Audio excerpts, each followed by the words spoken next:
Entre el 92 y 96, después de Corea, probablemente no hubo resultados tan altos. Sin embargo, en el año 95 habíamos obtenido medalla de oro en los Juegos Panamericanos.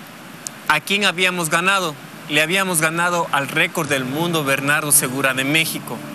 En ese periodo de tiempo, mi prioridad prácticamente era recaudar dinero. ¿Por qué razón? Porque en el año 92, el municipio de Cuenca me regaló un terreno.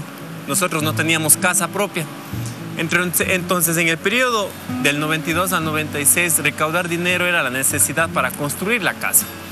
Y había ocasiones, lógicamente, que debido a mis viajes para los campeonatos del mundo, podíamos intercambiar ropas con equipos de otros países. Y cuando regresaba a Ecuador, a veces iba a entrenar. Y pasó en alguna ocasión que yo salí al entrenamiento y luego del entrenamiento regresé solo con camiseta y con short. Entonces mi madre me dijo, ¿y qué pasó con tu ropa? ¿Dónde está tu ropa? Y le dije, lo que pasa es que un amigo le gustó mi calentador y le dije, te vendo. Entonces mi madre se puso a llorar y me dijo, no es posible que tú vendas todas las cosas para construir la casa. Y a mí honestamente no me interesaba si tenía yo buenos zapatos, malos zapatos, o si podía vender todo lo que tenía encima mío. Lo que yo necesitaba es darle una casa física a mi madre. Y luego de eso también teníamos problemas porque, si bien es cierto, empecé a tener un auspiciante el cual invirtió en mí entre el 92 y el 96, 4 años. Sin embargo, la mayoría de dinero iba no para mi alimentación, sino lo poníamos para la casa. Entonces yo empecé a tener problemas. Habían días que yo tenía entrenamientos muy intensos, muy difíciles, y llegaba a la casa y comía tal vez arroz con tomate, no había más. Para un atleta de alto nivel que está preparándose para un campeonato del mundo, necesita tener un equilibrio en su alimentación. Pero a mí no me importaba porque mi necesidad prioritaria era construir el hogar físico para tener a mi familia. ¿Y por qué Chocho no se dio cuenta de eso? Probablemente Chocho solo podía observar lo que le decía los tiempos, los cronómetros. No sabía lo que estaba pasando en mi alma. Y mi alma tenía una prioridad, que era mi familia antes que mi salud. Y quizás solo podía, yo llegaba a la pista, cumplía las marcas, la parte fisiológica del ejercicio. Pero la parte emocional, la parte alimenticia, en algunos deportistas dicen el entrenamiento invisible, no se estaba cumpliendo adecuadamente. Así fuimos hasta el campeonato del mundo, luego de haber ganado los Panamericanos, luego de haber ganado el récord del mundo. Y claro, empezó a afectarme el no tener una buena alimentación, el no cuidarme bien. Y llegamos al campeonato mundial en el mes de agosto, el resultado fue muy malo. Quedé en penúltimo lugar. Y el que ganó el campeonato del mundo en el año 95 era un italiano, Michel Didoni. En el año 95, Michel Didoni campeón del mundo. En el año 92, Jefferson Pérez campeón mundial juvenil. Michel Didoni quedó en cuarto lugar. Pasa el tiempo, en el año 95, Michel Didoni campeón mundial de atletismo mayores y Jefferson Pérez quedó penúltimo lugar. Sin embargo, después pasaría lo que Dios dice que es tan generoso contigo. En el 96 se cambiarían los papeles. Michel Didoni, penúltimo lugar, Jefferson Pérez, campeón olímpico. Esto significa un paso gigantesco y podríamos decir adelantado a la situación real de lo que se alcanzó. Adelantado porque simple y llanamente el país todavía no había invertido para alcanzar una medalla olímpica como la invierten los otros países. ¿Qué pasa cuando Chocho se da cuenta de esto? Bueno, antes de eso ya teníamos unas diferencias de opiniones. Es decir, yo venía de un proceso en los cuales tuve que crecer rápido.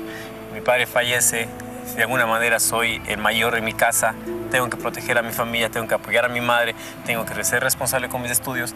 Entonces ya no era el niño adolescente de 17, 18 años. Tenía que urgentemente convertirse en el hombre responsable de la casa. Entonces eso también implicó un nivel de pensamiento diferente, en los cuales ya tenía un nivel de independencia de pensamiento. Eso ocasionó diferencias con el entrenador. El entrenador aún pensaba o pretendía manejar al niño adolescente, seguirle moldeando, pero el niño adolescente ya tenía libertad de pensamiento. Entonces ahí es cuando empezamos las diferencias de opiniones. Un tipo de disciplina muy cerrada del entrenador y yo un tipo de aspiración mucho más rápido. Entonces, después del 95, el profesor Chocho tomó la decisión de expulsarme del equipo. La federación justamente se hizo un documento para evitar que particularmente la prensa opinara de que las divergencias existían. Y se hizo un documento en los cuales se manifestaba de que se llegaba a un acuerdo, inclusive Luis Chocho sugería a otro entrenador, pero eso fue solo un documento. En la realidad él tomó la decisión de expulsarme del equipo y yo asumí eso, dije, me voy del equipo, y es cuando vino mi proceso de desesperación, buscar entrenador para preparar. Yo recuerdo cuando a Jefferson Pérez se lo querían llevar a Cuba para entrenarlo y nos opusimos acremente cuando aquellos que no sabían de la cosa deportiva, que no hayan pateado una cáscara de naranja, lo querían mandar a Cuba. Cuba es un gran país en otro tipo de pruebas, en pruebas de fuerza y de potencia, pero en pruebas de largo aliento de marcha no ha tenido resultados. Luego lo quisieron enviar a México para que se entrene, para que sea cobayo de los mexicanos. Nos opusimos y logramos que se quede aquí en el país. Por contrapartida, pensamos que la idiosincrasia de nuestro pueblo lo interpretaba mejor Peña, y en el último momento de la vida deportiva de Pérez llega Peña. Y es cuando cambió totalmente mi sistema de entrenamiento. En la primera ocasión, en el primer caso, tenía a mi entrenador que era muy importante ser valiente, pelear, muy importante luchar hasta el final. En el segundo caso llega un entrenador que me dice, debes analizar a tu rival, debes analizar el clima, debes utilizar sistemas tecnológicos como pulsómetros, como protectores adecuados para que puedas ser mejor. Debes mejorar la alimentación, debes aprender a nadar. El primer entrenamiento, tienes que leer estos 12 libros de psicología y planificación deportiva. Entonces el nuevo entrenador me cambia y me doy cuenta en pocos meses que se convertiría ya no en mi nuevo entrenador, sino en mi maestro, que me enseñaría no únicamente a prepararme para competir, sino para prepararme para luchar en la vida. Llegó el divorcio con Jefferson porque él necesitaba un equipo técnico para que le atendiera a él solo. Yo tenía un grupo de atletas tales como niños, categorías juveniles y mayores, que tenía que atenderlos, pero si me dedicaba únicamente a Jefferson Pérez, quedaban flotantes los demás y no había, porque no habíamos entrenadores especializados. Pero la transición se dio entre lo empírico y lo profesional. Vino una persona muy capacitada, creo que vino en el momento oportuno. Dios te manda señales y creo que fue una de las señales, Enrique Peña, y obviamente le comenzó a preparar a Jefferson no solamente en la parte deportiva, sino en la parte profesional. Le presionó en algún momento para que estudie, que no se salga de la universidad, que siga entrenando, pese a que Jefferson quizás en algún momento, obviamente con tanto entrenamiento, tantos viajes, pensó en dejar la universidad, pero el entrenador era primero la universidad, después tus entrenamientos. Yo creo que eso también le ayuda a formarse como ser humano. Porque un deportista que se desarrolla intelectualmente también tiene un rendimiento en su deporte, porque le permite ampliar sus conocimientos, su cerebro crece, sus conocimientos. ¿Cómo fue tu relación con él? Enrique Peña dejó de ser entrenador para convertirse en maestro. Enrique Peña me enseñaba no solo a prepararme de una manera científica en la pista, cómo analizar al rival, cómo analizar el clima, cómo analizar las temperaturas para definir la cantidad de electrolitos a ingerir, el piso, qué tipo de piso es, asfalto, pista, es decir, un entrenamiento mucho más científico. Y además una de las cosas que él me dijo es, yo lo que aspiro contigo no es a convertirte en un campeón, sino a convertirte en un ciudadano bueno. Y creo que hizo un muy buen trabajo. Y hoy más que nunca, cuando la ciencia, la tecnología está apoyando al deporte, y ese entrenador debe de conocer de todos estos asuntos para pasárselos a su atleta. Entonces, creo que fue una buena decisión desde entonces de haber contratado a Enrique Peña.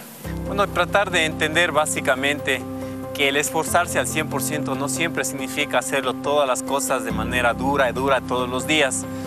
Entendí que el entrenar eficientemente significa no hacer más allá de lo que está planificado. Es decir, si el día de hoy tengo un entrenamiento de intensidad al 99%, ese entrenamiento de ese día es la intensidad del 99%. Si al día siguiente tengo un entrenamiento con una intensidad del 60%, quiere decir que lo que necesita que mi cuerpo se recupere, no debo ir más allá del 60%. Eso es trabajo eficiente. Es mucho mejor ese trabajo a que todos los días estés entrenando duro. Y es lo mismo que pasa con la vida. No todos los días es trabajar 20, 22 horas. Hay días que trabajas menos y eso es para la familia. Bueno, como deportista debo decir que pues es un dotado, superdotado de la naturaleza. Digamos, el tipo de atletas que nacen uno en un millón. Es algo así, es tipo Indurain, el español de ciclismo, o Greg LeMond, ¿no? Atletas que son superdotados por naturaleza, fisiológicamente predispuestos, morfológicamente hechos para el deporte.